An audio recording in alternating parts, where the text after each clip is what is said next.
And get started here. So good evening, everybody. My name is Devin Rhodes, and I am the Director of Alumni Relations. Thank you so much for joining us this evening for From Wall Street to Maternity, Lessons from My Startup with Tiffany Marie Troiano Bard. Hi. Also from Susquehanna University, we have President Jonathan Green and our First Lady, Ms. Lynn Buck. Vice President for Advancement, Melissa Kimura, and also Chris Markle. Before I turn the program over, we will use the Q&A and chat features to ask questions at the end of Tiffany's presentation. So now it is my distinct pleasure to introduce our moderator for this evening, Afi Ahama, class of 2017. At Susquehanna University, Afi majored in accounting and French studies and minored in information systems. Afi is currently a client service associate for JP Morgan Chase and Company. And Afi is also a member of our alumni board. So take it away, Afi. Thank you, Devin. Hello, everyone, and thank you for joining us. I am super duper excited to introduce our speaker this evening, Tiffany Marie Troiano.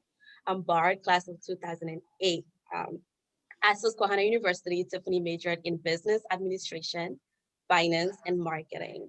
After spending a decade on Wall Street working for some of the largest financial institutions in the world, Tiffany made the transition into entrepreneurship while she was expecting her first child. With a passion for reinventing maternity wear, Tiffany navigated the fashion industry to design, manufacture, and sell her garments online as the founder of Tiff.Marie Maternity. Tiff.Marie Maternity has been featured on E! News and Good Morning America and is worn by Bravo TV celebrities. Yesterday, I was doing more research and I was just like, wow, what a boss lady. So with no further ado, Tiffany, take it away. Thank you. That was such a nice intro to live up to. Hi, everyone. Thank you for joining. I'm so excited to be here today, especially because this is for Susquehanna. And if you know me, I love Susquehanna so much. I am so indebted to my 4 years there for shaping my early career. I had the most wonderful time. I was involved in a wide variety of organizations. Most notably, I was the president of Kappa Delta sorority, so a KD for life. I was part of the business program and went and studied abroad in London. So I owe so much to Susquehanna for really shaping my early career. So today you joined this conversation about my path from Wall Street to maternity. Maternity really isn't something that strikes everyone's interest, and I understand that, but I'm going to give you a little bit of background on why it's such an important part of the fashion industry that isn't touched by many people. And similarly, whether you're thinking of starting your own business, whether you have your own business, whether you want to venture into fashion or some other entrepreneurial spirited dream, I hope that the things that I'm going to share with you this evening are some things that you'll actually take away and it'll help you. You might avoid some things mistakes that I've made. And I'm a resource. I'm here for you offline. If there's anything that I can provide you in terms of spreadsheets, you want me to dive in deeper into certain disciplines, I'm happy to do it. And similarly, if you have feedback from me, I'm always willing to listen. So without further ado, I'll flip over to my presentation.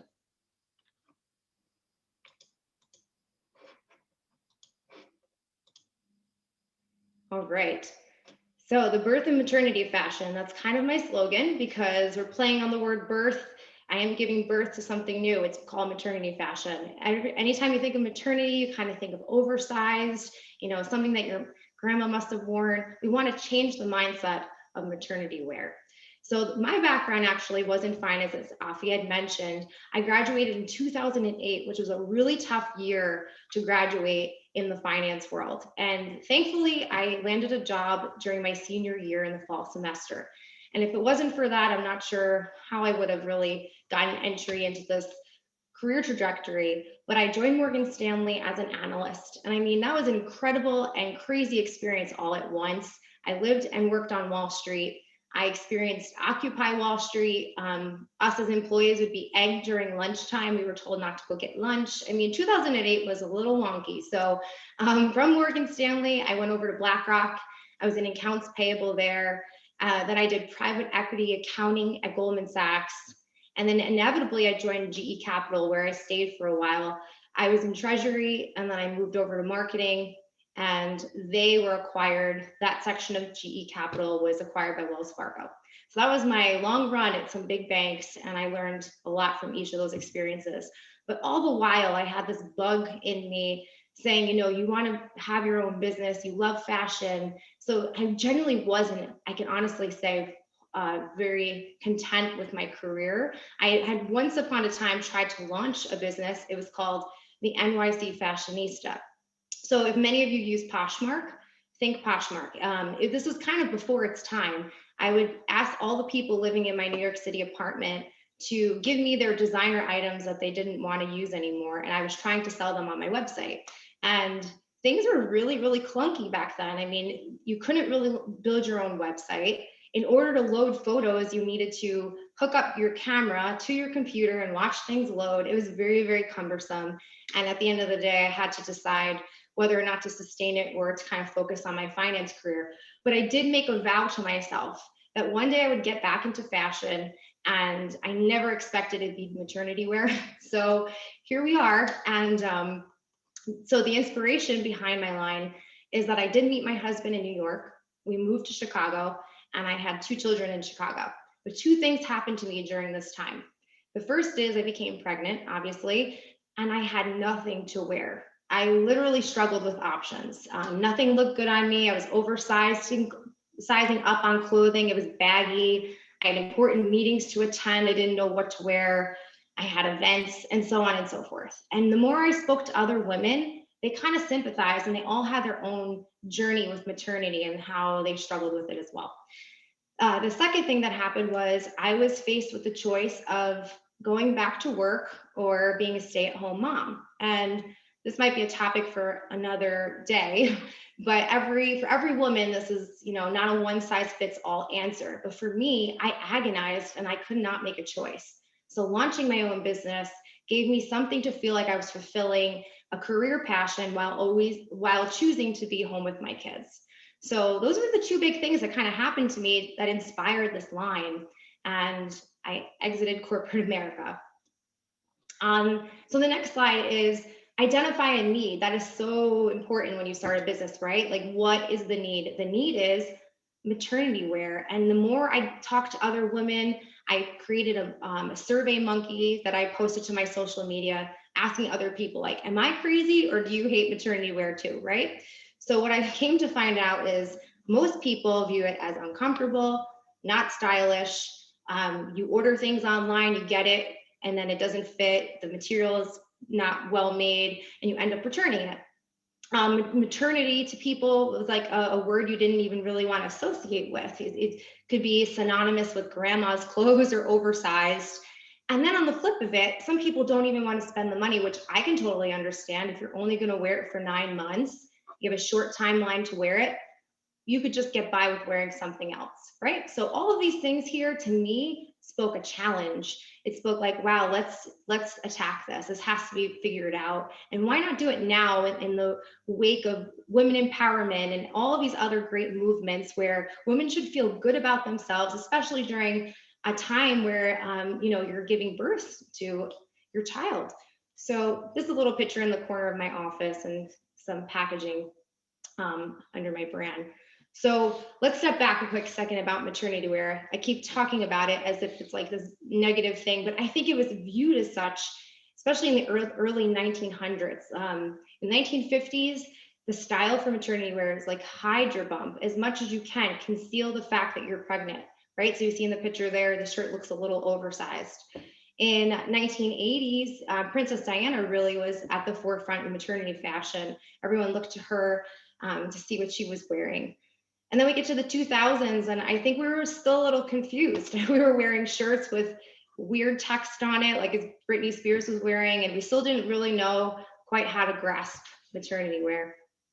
And then in 2015, Kim Kardashian had kind of change the world of maternity wear by wearing skin tight clothing. And I mean, that's not for everyone either, but if you watched her agonizing maternity timeline and what she wore, you could tell that she was trying to say, you know, let's embrace our bodies and wear something that's a little more form-fitting. And then what you see now is shifting in 2020 and 2021 is that people are wearing sheer clothing, so exposing their stomachs and wearing things that are a little bit more, well, not a little bit, but a lot of it more revealing. And I'm not sure if I really sit in that arena. I kind of was teetering between both, but just to show you how things have changed.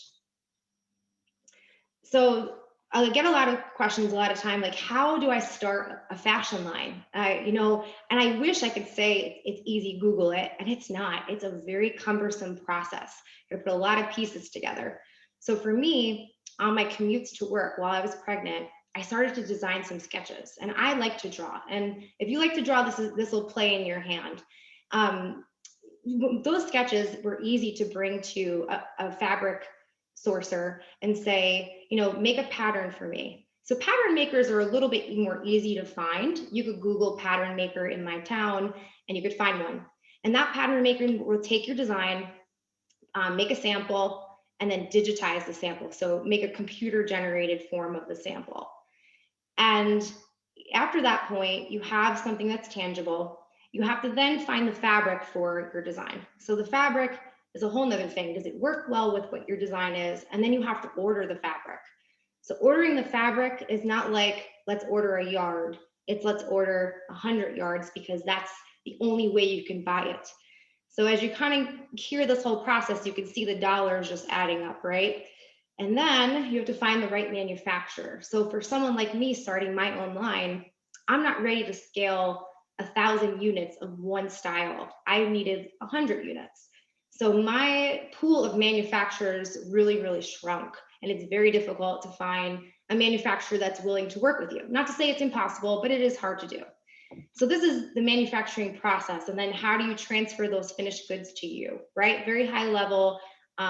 It's probably transferable across a couple different industries, but it is a cumbersome process and you really have to do a lot of digging. So for me, I was telling you my story about maternity wear, my personal connection with it. And what I found is that no one was taking current trends like a one shoulder look or a bell sleeve look and making that into a maternity dress. It was really bizarre to me at the time that I felt like I couldn't stay on trend. Like, what's the latest trend and can I get that version in maternity, right? So on this page, it kind of shows you my 4 out the gate looks that I introduced. And they were basically just stylish clothes with stretchy fabric, and it could work well if you're pregnant. And I think they were very relatable and they caught a lot of attention, especially on Instagram. And a lot of bloggers wanted to wear it. And I think that kind of helped me establish, like, what is my niche? What is my brand? What am I trying to achieve, right? And I just wanted to put on this page too that things with COVID and the pandemic also changed my business model, because my best-selling dress last year and this year was a wedding dress. This one white dress that I sell was actually the biggest seller for pregnant brides. So you have to be able to adapt, you know, to changing dynamics of the marketplace, but I thought that was interesting to call out. So this is my page to my audience. If you're thinking of launching your own business, these are my 5 essential recommendations for you. The first is identify a need, right? It sounds so basic, but really, like, is it differentiated? Are you going to have something on Instagram that is easily replicated, or is it something different? What is the size of the market? You know, do you foresee that it's something that you can sell for a while in different markets? And, you know, what's the percentage of the market that you're going to get? And then do like what I did, create a survey, ask your friends, just make sure, bounce it off of people first. You know, sometimes we all, and I fall to this all the time, we think we have the greatest idea, but it's until you talk to other people, they kind of like mold your idea a little bit to a point, maybe they talk you down and talk you away from it. And that's a good thing. So the second thing is product and channel. You know, what sales channels are you going to be using? Storefronts are really a thing of the past. You could sell basically through Pinterest, through Instagram, through a lot of different mediums than just, brick and mortar. And is what you're selling proprietary? Is it your own? Are you adding your own stamp on it, right? Because the more you make something specific that's about you and your story, the harder it is for someone else to come in the game and say it's theirs too. And I call this out because with fashion, this is just something that you need to consider. It's called fast fashion. So I'm sure you've seen it, men and women. Some brands that we follow that are bigger are constantly inundating new, right? Someone like me can't compete with new. I can only roll out maybe 2 dresses a quarter. So how am I going to compete with the person next to me who's constantly adding new content and new styles, right? It's a real thing. So how are you going to be in that space of fast fashion? Are you going to compete, or are you going to have your 5 signature looks that you're going to try to re-engineer through imagery and things like that? So fast fashion is a big point to consider. And then building a brand is number 3. How could you make your item buzzworthy? Are you going to come up with a hashtag, a cool slogan? Imagery is everything. We all know this, right? We order off of Instagram because we see a cool picture. And that's kind of what you need to sell your product, is cool imagery. And then you have to know your value prop and your niche. Stick to what you know. If you feel good about something and you know that's where you sit, that's perfect. Like, all of that should translate into your brand. And your business plan is number 4. Speaking to what I just said, don't boil the ocean. I do this all the time. You just get happy and you want to include more things and more things and more things, but then you just realize what works. And sometimes it's simple, and just stick to what your plan is. And this next point, insource versus outsource. My entire business is done only by me. I don't recommend it in many cases, but it is possible for you to be the sole person who runs your business. In the appendix, I kind of gave you a checklist of things that you can prepare for insourcing versus outsourcing. Just to rattle off a few things. I do the analytics, the finances, I package all the goods, I take them all to the post office, I do all my own marketing, social media, web development, customer relations, inventory management. And that sounds really overwhelming to you, and maybe it's because I'm a type A personality, but it has helped me realize what works and what doesn't. Where can I create efficiencies? Where can I have cost savings? The more you're in it and do it and learn new technologies on your own, I just feel like that's so important to helping your business get better. And then lastly, investment. So we think of starting a business as just money, right? Like, how much money can I get from a friend or my husband or my wife?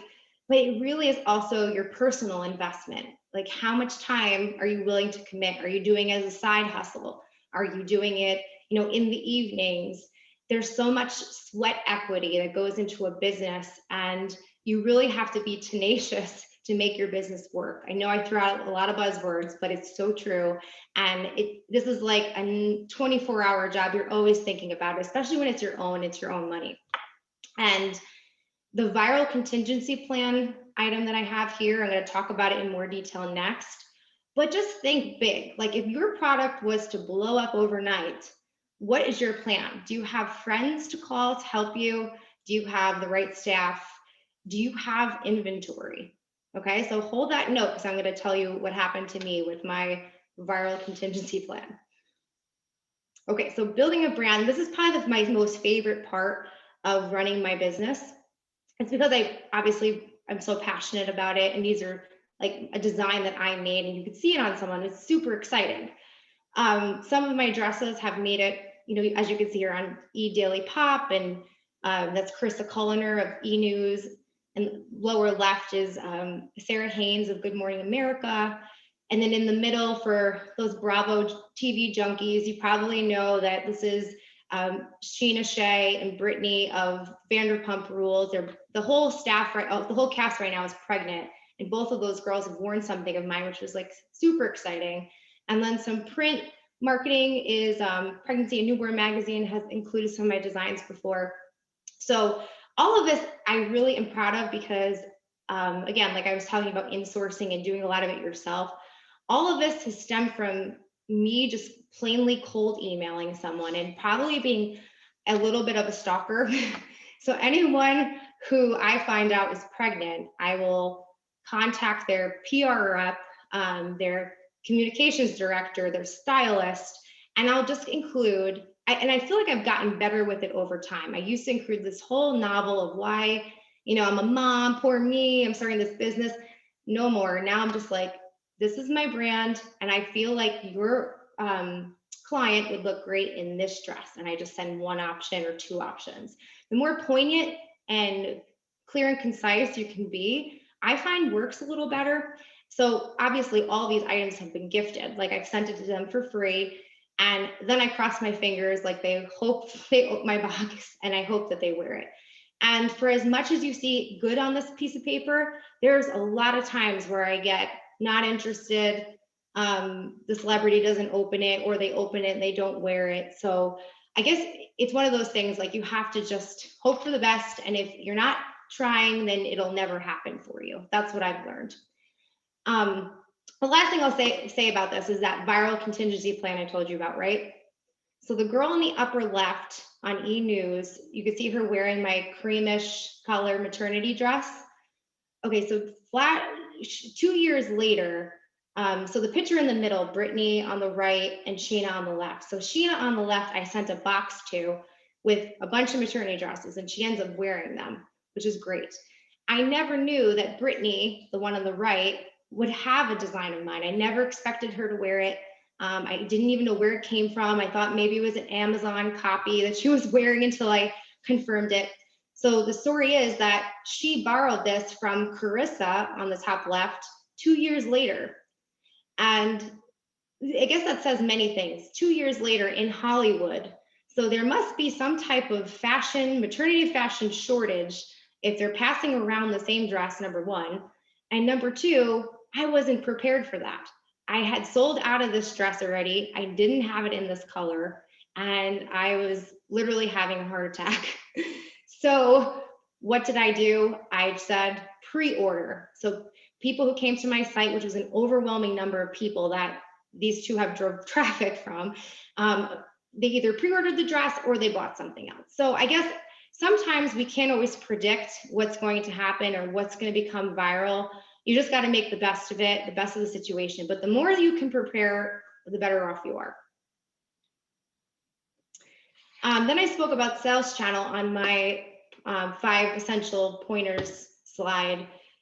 So if you go to my Instagram today, you'll see that I only have 5 followers, and that's unfortunate because I did 2 days ago had close to 15,000. Unfortunately, my account had been hacked and deleted, which is a thing going on Instagram. So just be careful of that. And Instagram can restore your account. So I'm in that waiting process right now. But last week, this was my Instagram page. And for me, Instagram is about like 75% of my business, right? It's a direct referral source.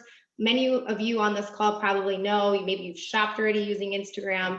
I circled in red some points of contact where you could click and it'll link you right to my website. So this to me is almost like my bread and butter. Anything that I put on here, I hashtag mom to be and things like that. And I try to get that specific buyer looking for the imagery and the dress that I post.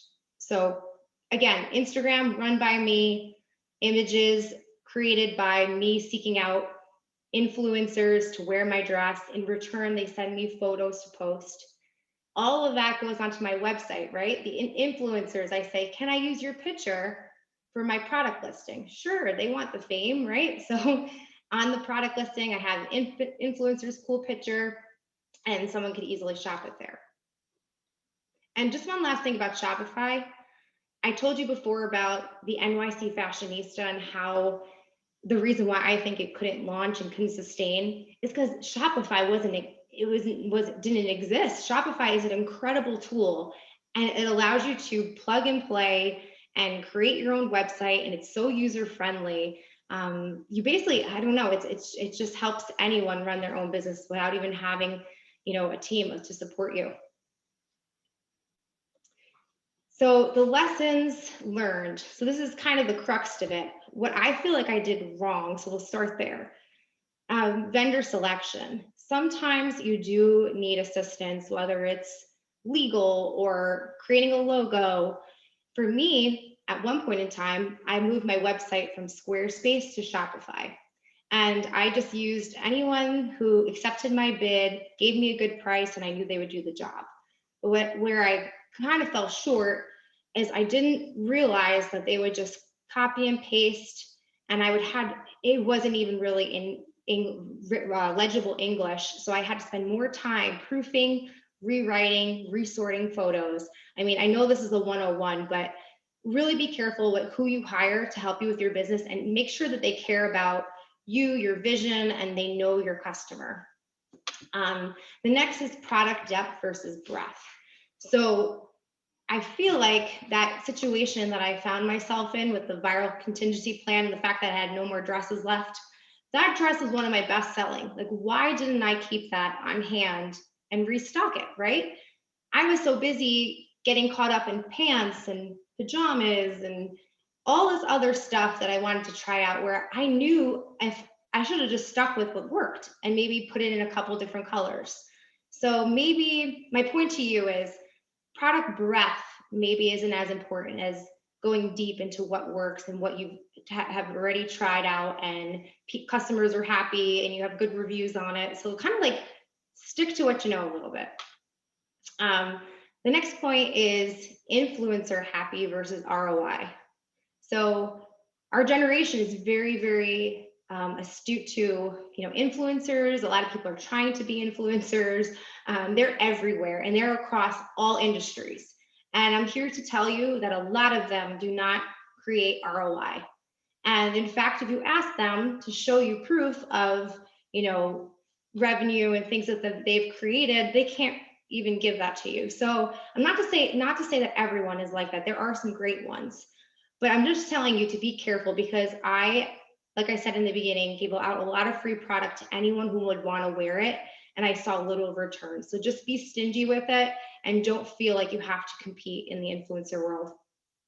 And lastly, Google Ads and SEO. I feel like a lot of you probably know what these mean, but if you're starting a new business and you're small like me, or you're mid-sized, think about the other people who are playing in your space, right? For me, I have Target, I have Seraphine Maternity, I have Motherhood Maternity. All these companies have a huge advertising budget, right? So they are already paying for click ads on Google, and they're paying SEO. So by the time someone like me goes to do that, the price per click is really high. And I even remember, I think if I had did an SEO campaign for the word maternity, it would cost me about $7 for someone to click maternity and come over to my website. So my point is here, if you build a great brand and you have great imagery and you're out there and people are clicking that, I would go to the free versus paying for someone to come to your website, because inevitably it'll just eat into your profit margin. You're paying more for someone to come to your website to buy something from you, and you won't really see a big return on that.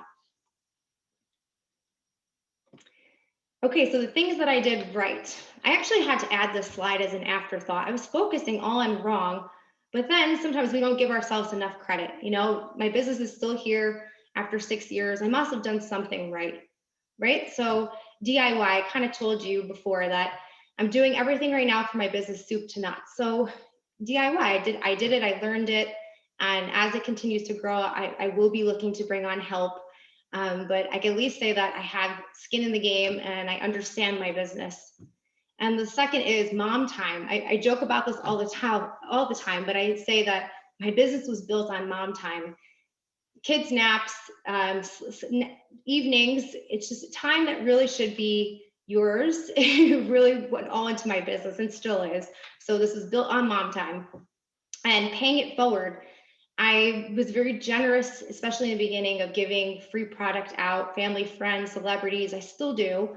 And I think that sometimes it does pay back to you in a way, like that someone who likes your product will tell a friend and they'll tell a friend. So, I raise caution with the influencers, but family and friends are also a great way of getting your name out there, and colleagues and SU alum and things like that. And I guess with anything in life, like you can't let the fails get to you. When you run your own, in life in general, we all deal with fails, but especially when it's your own business, it's like your own baby of sorts, right? And when you get a no, or someone doesn't buy from you that you know, or someone returns to you, those are all blows. And sometimes it could seem like all you get are blows. And then one good thing will happen. So you got to ride the wave, even when things are down, it'll eventually pick back up. You just have to be, it's tenacity. I'm telling you, that's really what you need. And then building a community. So with Maternity Wear, obviously online, my message to other women, like, listen, I know you don't like the material of maternity wear. That's why I source this type of material. So I think by communicating that and having others agree, I built a community online, right? So that is something that I feel like I did well, and it played well for my business. I shared my motherhood story. Like, I had a tough time leaving corporate America to be a stay-at-home mom. So did 20 other women too, right? So that acquires followers, and the more you can market yourself in congruency with your business, I think that's a win. In addition to the fact that on every package, I like to write a handwritten note, and I think that's just a nice gesture, and it's come back to me that people do appreciate it when you thank them for their order. So finally, the future of Tiff.Marie Maternity. If it was up to me, I'd be in storefronts and I'd have to crawl, walk, run here, but I need to just source a newer, lower cost manufacturer. The price to make a garment in America is very expensive. So that will always kind of torment you in a way to see, like, if I go overseas, it could be way cheaper. So it's really your preference, but I wanted to keep mine in America. What I did to supplement products that make a little bit of a higher profit margin is that I would wholesale a few garments that were made from someone else, buy them cheaper and sell it higher. So I think right now my website has a hybrid model. I would say 50% of it is stuff that I design, and 50% of it are items that I wholesale. And you're probably thinking to yourself, like, where do you find those items that you wholesale? And there's actually a website that's available for anyone who has a business license to sell retail to go on and order from an array of different manufacturers. So there's a particular maternity manufacturer who has beautiful garments, and you can buy from them, and they'll put your label in for you. So that's just, like, I guess, a hack in a certain way of like how to just bring in more garments into your line, fill it out, and make a little bit more money than starting from scratch and designing. My second goal is to focus on the top 10 bestsellers. You know, I told you numerous times about this presentation how I learned the hard way on that. So I want whatever works, I kind of want to focus on that more. I'd love to present in pop-ups. These are a big thing now. When you go to the mall, like, malls had to reinvent themselves over the years. So now they're welcoming in new brands and things of that sort in these pop-up spaces. So I'd love to be able to do that too. And then when I have that opportunity to connect with moms who are expecting, it's a more easy conversation. And who doesn't like to try on clothes? It's really tough to do that when you order. And number 4 is I'm looking to connect in different ways to new moms and expecting moms through social media vehicles. The picture of me in the back is through a podcast that I hosted at my office. Things like that, I would love to do more. And obviously, having to speak to you all tonight is another great opportunity that I appreciate so much. And lastly is Pinterest. I'm sure a lot of you might be familiar. I have no presence right now on Pinterest, and I know it's so important to build out. So that's on my list. And that is the summary of Tiff.Marie Maternity. I included my email address and my website link. And after this presentation, there is an appendix that gets more detailed into starting a fashion brand, including the startup checklist that I mentioned, and some financial disciplines and suggestions on how to mark up your prices and worksheets. So if you would like to learn more about that, feel free to contact me. I can walk you through it. But I wanted to cover high-level information that could really be utilized across all industries. So thank you for the opportunity to talk this evening. Absolutely. Thank you, Tiffany. Just incredible. And so I know we have some questions, and Afi will go ahead and take care of that. But thank you. Amazing presentation and your hard work. You can definitely see it. So two things popped into my mind as you were talking. And my first one was, I know on ABC News with David Muir, he is always highlighting Made in America. And so I applaud you for keeping your line Made in America. Thank you. I say reach out to David Muir and see if you Like can get ABC News. I will. Good suggestion. Yeah, he's always doing it, 5 days a week. So I feel as though you should be on ABC News with David. I like that. Thank you. So my second thought is the clothing that you've created, it's beautiful. What made you think about a wedding dress? And like, how did your mind go there? Or what was the process of that? And congratulations that was your top seller. Thank you. That's Great, amazing. I would love to say that it was my thought, but oddly enough, it was one customer who used it as a wedding dress. And then I just kind of capitalized on that and renamed it. Okay. So that's me honestly telling you that white, another point is that white is my biggest selling color for maternity, which is also a little bizarre because usually black is a little more flattering. So I started to do more white dresses, and then the person who bought it used it as a wedding. And I mean, I even got a wedding dress picture from someone in Australia yesterday. So the wedding dress continues to continue. Good. All right. Well, Afi, I'll let you go ahead and offer some questions. Awesome. It's my favorite part. So let's start with the first question that was sent in. It's how do you balance inventory expenses as you grow? And also, do you have your Shark Tank pitch ready for Mr. Wonderful when he calls you? Love me some Mr. Wonderful. And I also love Lori on Shark Tank. I'm hoping one day to get the opportunity to go there and get her to invest into me so I could get on HSM. And that's like a great way to connect with women who are home ready to shop. And yeah, I think like back to the Shark Tank point first, the more I could get my line back to being proprietary styles and get away from the wholesale, I'll feel more confident going into the Shark Tank being like, here are my 20 designs. And I'm trying to get there with a lower cost manufacturer and other things, right? So that's on my horizon. That is a goal. I love whoever mentioned that, speaking my language. The second is, how do I manage inventory expenses as I continue to grow? This is like something that keeps me awake all the time. It's really tough, and without seeking financing from other people, right? So when I started this business, it was with personal savings, and there was a high cost of entry, I would say, with manufacturing and buying fabric and all of that. And there's a lot of money that goes into any startup initially day one, but a lot of that was utilized for startup cost. And a lot of it was waste, just trial. And there's a lot of samples to be made. There's a lot of clothing that you'll never really be able to sell. It's just the cost of making an item.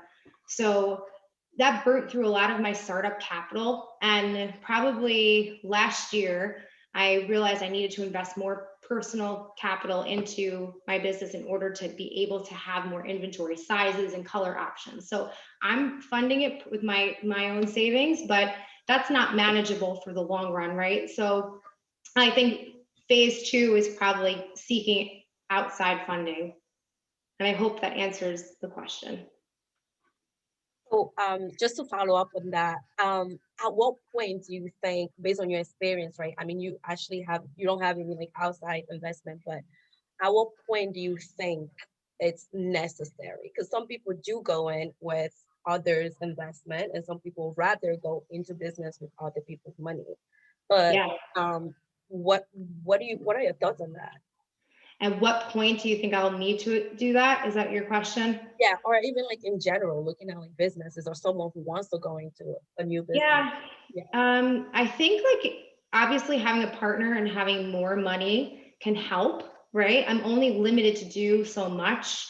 And I always say to myself, I can be doing way more if my investment was way more.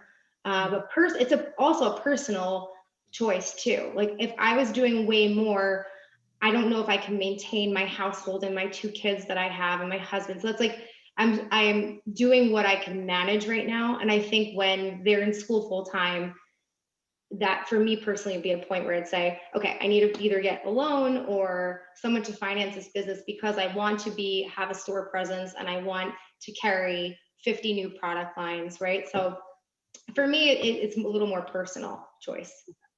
Okay. So next question, coming from the finance world, what did you learn that you carried over to the fashion industry, and what made that transition easier for you? That's a great question. In finance, it's not just about numbers, as we all know. It's project management, it's people management, it's vendor management, all those skill sets, and being able to, work hard and long hours were all things from every job that came with me. And when I started my business, I was able to, do my own taxes, create my own expense sheets and my own P&L. Like that all was very second nature to me because of stuff that I was used to doing in the finance world, right? So I feel like it's easier, and I hope I don't offend anyone by saying this, but it's easier to go from business to fashion because you have so many good disciplines, where sometimes when you're just an artist and just, it's hard to then be controlled under different skill sets. Like it's hard to focus, and it's hard to, that's why creatives are creatives and business people are business people. And that's usually why one of each work well together. But for me, I have, the gift of designing and drawing along with fashion. So I'm like 2 people in one.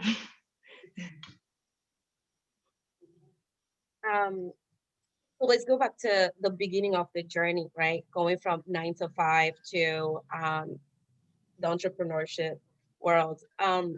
What was that process like? And for someone who is currently thinking about focusing on their side also, making that their full time, what would be your advice for them?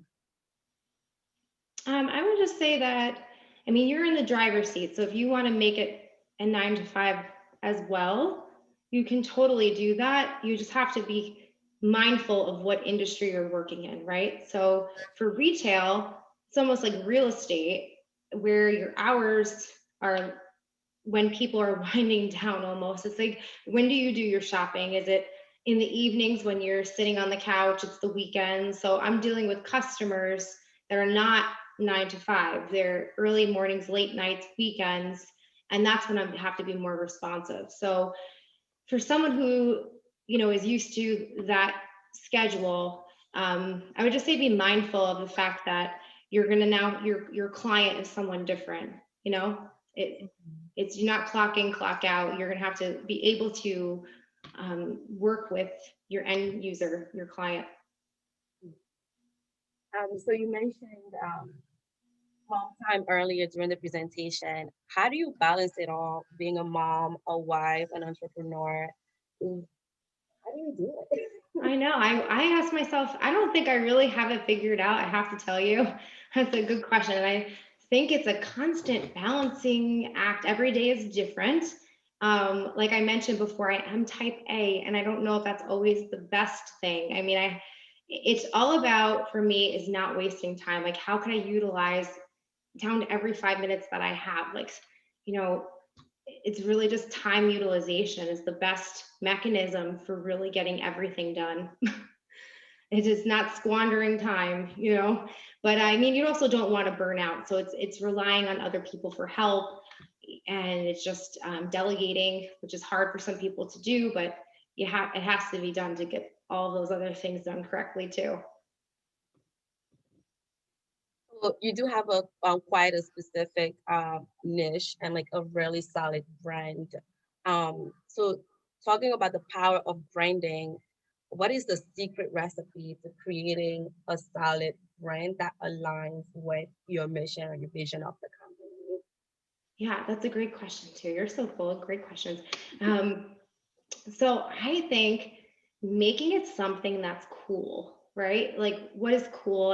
It's different for everyone. And that's another point to note. My line isn't for everyone. And I had to come to terms with that too, right? Some people might not like it, might not look great on everyone. But for me, it's how I view maternity wear to be cool for moms who want to be stylish and, fashion conscious and feel confident. So that's how I have fun with my brands. Like, how can we take something that was stale and make it new and fresh and cool?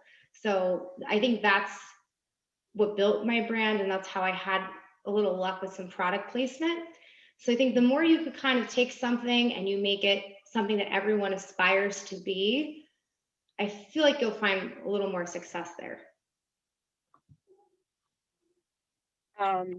Next question. So you mentioned earlier that 75% of your income comes from Instagram, and sorry about the experience that you had to go through this past week. Thank you. I don't have a store, but I have an Instagram, and I don't know what I would do without my account.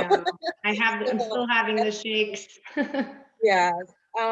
So with that though, like what do you think? Because now we're shopping online, we trust the online world. Do you think there's still a future for the physical store? Or what should be? Yeah, I really do, especially with maternity wear. It's an experience. The majority of women who are pregnant are excited and want to have the experience of wearing something with their baby over their baby bump. It's just like, it's a whole uncharted territory for a lot of women, and they want to feel good, and it's their changing body. So I think that whole thing is an experience that women are seeking. And when I talk to a lot of other moms, you can't get that anywhere. You've got a lot of big box stores closing, like Motherhood Maternity. They have nowhere to go. Everyone just kind of goes to Target and makes it work, right? Or you find a little boutique like me online, but you still don't know if it'll fit. And that's why I kind of write on my website, like, I'm willing to send you 2 sizes. I'm willing to send you more than one style. I try to, however I can, differentiate from the big box stores. I can't do that, right? I want to build a relationship with someone. If someone writes to me, I'll say, just try it all on. I'll send you a box. I know that's not probably the best way to do it, but that, to me, that gets a customer, and they're like, that's wonderful. You know my journey. You know how hard this is right now on me. Like, I have something to attend, and now you gave me more than one option. So to your point about the store, that's a great way to be able to do that for someone. And unfortunately, there's not a lot of places you could do that. Right, right. And when it comes to marketing, you did mention the ads. I know you mentioned Instagram. Are there other platforms that any newcomer into the fashion world should be focusing on? Yeah, let's go from there. Are there any other platforms or Platforms besides Instagram? I know there's Shopify. Yeah. Mhm. So Pinterest is one that's heavy on imagery that people pin, and that's part of my future plan to get more active on Pinterest. And TikTok. I mean, TikTok's not my thing. I don't know how many people love TikTok. It's for the generation below me, but I did acquire bump style and maternity fashion on TikTok, which are 2 big trending hashtag names. And right now my TikToks are blank. I can't even put myself out there to do a dance for anyone. I have to find a way to get on TikTok and sell through it. So maybe I'll hire someone to do TikTok for me. Yeah, more influencers. Right. Right. Okay, just going through this now. All right, so I had this question for you earlier. When starting a new company, even I guess going back to Susquehanna, SWOT analysis, right? I'm just thinking, when you were doing your SWOT analysis, looking at the threat box, we have strengths, weaknesses, opportunities, and threats. When looking at it, and fashion just being a saturated industry, how did you make that leap? Like, you know what, I'm just going to do, I'm not going to listen to anybody. How did you get over that fear and just jump into it? I know, that's such a great question. I think it is part situational with me being desperate to find something else to do that would fill the void of my career. That's being honest, right? So I left corporate America. I'm like, anything that I could just dive into that's not all kids all day. So that motivated me. And the other thing is that I felt, since I lived it and I knew that I didn't like what I had to find, that other people out there felt the same way as me. So I don't like, another threat was the fact that I have bigger companies up against me. I have other women who don't want to spend money on maternity. There's a negative connotation with maternity. Those are a lot of other threats. But for me, I view that all as a challenge, like a good challenge. Okay. So now, knowing what you know now, if you can start over, imagine yourself back on Wall Street, and you have this dream. Now you know what that process was like. What would you do differently? What would that process look like? Would it be the same, or you took a couple things? That's great. I don't think I would have changed my career trajectory. I think all those banks that I mentioned that I work for really shaped me to be who I was. I have thick skin. I'm willing to just burn the midnight oil on any project. Like, I have a really strong foundation of like working to get something. And I think that is something that really lacks in a lot of people nowadays, like working hard for something, right? So that all gave me great principles to walk away with. I think the only thing I probably would have done more is save more money. It's easy for us all to say. I was 20 something living in New York. I blew through a lot of money on my own clothes and food. So I think if I was to save more, I probably would have had more of a bigger kitty to invest in my own business. So I would say maybe being a little more frugal. We have a question coming in. Have you ever thought about giving hospitals, gynecologists, and a few trial market coupons for your brand website that they could share with their patients? Great question / suggestion. Yes, I actually have. When I lived in Chicago, I worked with a marketing team that belonged to one of the biggest OBGYN practices. And we had a whole marketing plan. We started putting my business flyer in the welcome packet. I had a couple, dresses hanging up in their office space, and then COVID hit. So no one was going. I mean, it was a very sterile environment to go to the OBGYN over the past several years. But yes, great point. Perfect target market for me, and I need to get back into that space. Yeah. I actually have a follow-up question from the previous question. Okay. One thing, I just graduated about 4 years ago, and I have a couple side projects that I work on. And one thing I always tell myself is, wow, like, if I could do it all over, you have more experience than I do, but I probably would have started while I was on campus, when I had the resources, when I had the professors. For any current student who might be listening to this or listening to this later, what would be your advice for them as they're on campus? Like, would you suggest the same thing? What do you think about that? That's such a great question. And it really depends what you're looking for. But I would say get the skills you could acquire from other people willing to take a bet on you first. So I would be focused in school about getting a job and building my network, getting an income, getting skills from other people, learning from those around me, and then starting something that you believe in. And maybe, while you're in school, you could start doing your research and building out your business plan and stuff like that. I'm sure there's plenty of people who go right into entrepreneurship and are successful, but I'm a little more cautious, and I'd rather give the advice of get the skills and experience first, absorb from other peers and mentors, and get other people to weigh in on your business when you're ready to launch it. Does that answer your question? Yes, it does. Yeah, I think that's why I stick with accounting anyways. I know. Maybe finance people play it safer. I'm not sure. Right. Just keeping the time in mind. Just to wrap up, how can the Susquehanna alumni community support you to keep growing? What can we do? Thank you. Well, first and foremost was this platform to talk about my business, so thank you for that. Secondly is to follow my Instagram at Tiff.MarieMaternity.com. And please don't judge me by my 5 followers right now. I can assure you that is not the real thing. So follow me on Instagram. Tell anyone you know. If you see someone who's pregnant or know someone in your family, friend network, share the fact that you know someone who started a line, and see if they like my stuff. I encourage you to send them my information. And yeah, so I would just say referrals for my business and followers on Instagram, both would be appreciated. Awesome, awesome. Well, Tiffany, thank you so much for your time. Thank you. I enjoyed it, learned a lot, and hope we'll stay connected. Yeah. Thank you so much, Devin and Afi. Absolutely. Thank you both, Afi. Great questions. I truly appreciate that. Tiffany, you are amazing, and I applaud you.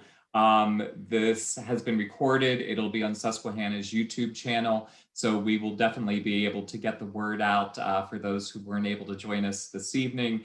And I also wanted to applaud you. I love that you do a handwritten note, Tiffany, people that buy your dresses.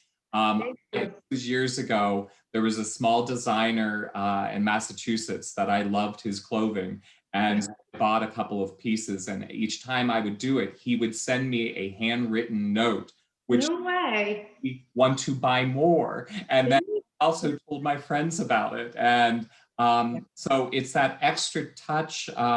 My grandmother's told me to write notes. Obviously, I think your family told you the same. Yes, forced into writing thank you notes all the time. So well done. But thank you. Yeah. So, well, thank you everybody for joining us tonight. Tiffany, again, thank you. Afi, thank you. And I hope everybody has a lovely evening. Enjoy, and thank you again. All right. Bye. Good night, everybody. Bye.